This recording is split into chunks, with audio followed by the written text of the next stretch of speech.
I'll go into the first light and then just put in neutral and just give it a rev to clear the plugs after the burnout. Usually you've got to cut a good light, so that's kind of just focusing on the amber lights to get a good reaction.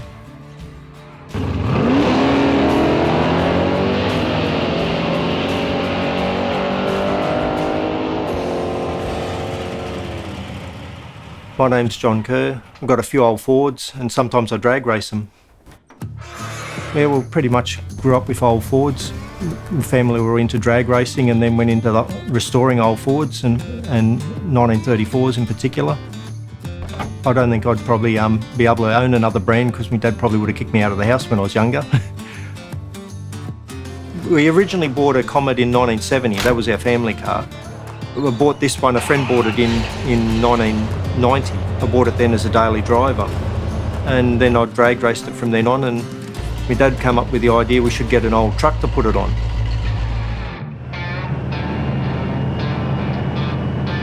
We looked around and we found one, and I ended up building one up out of about 4 different trucks. The factory drag raced the Comets and they towed them on those trucks back then, so it worked in as a perfect nostalgia combination.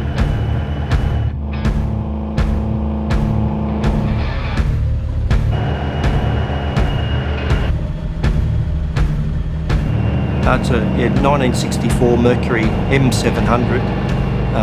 It's rated about 10.5 tonne GVM.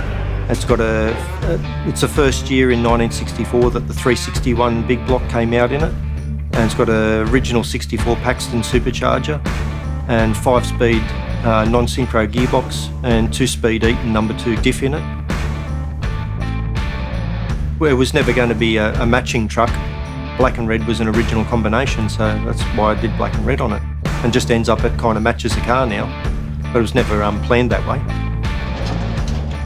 Well, it's not a real lot different than driving it empty, but with the car on, the total combination is just over 6 tonne from the weighbridge.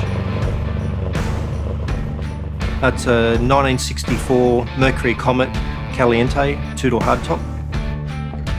Basically what they came with, a 289, but it's stroked out to a 364 cube.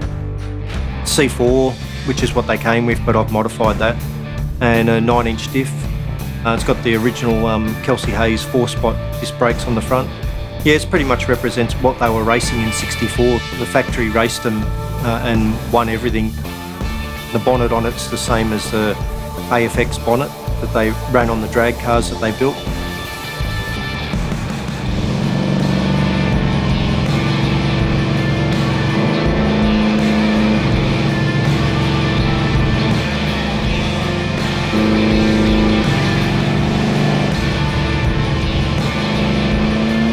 They say that the Comet and the GTO were like the first of the muscle car era.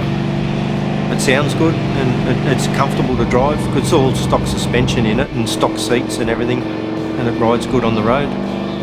It's kind of rare in Australia, there's not a real lot out here. There probably wouldn't be more than 20 in Australia.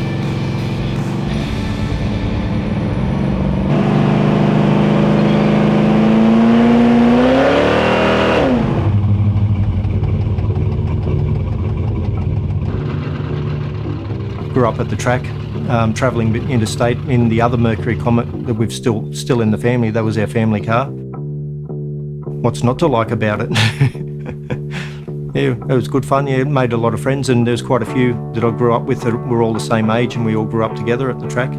All the friends are into cars, and we sort of swap bits and pieces and information and whatever. So we're kind of all on the same page.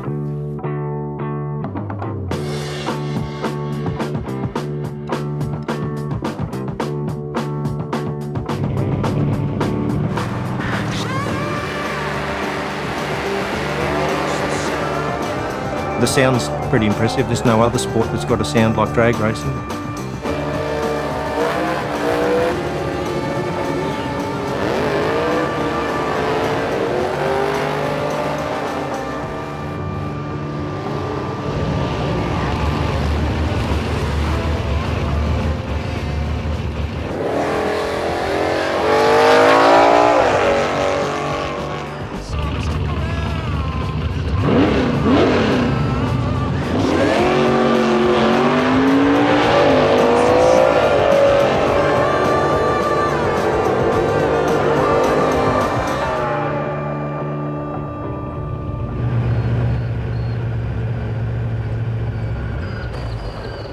driven in a lot of things. I prefer to get a project done rather than it go on for many years. Once I get into it, I just keep going until it's finished.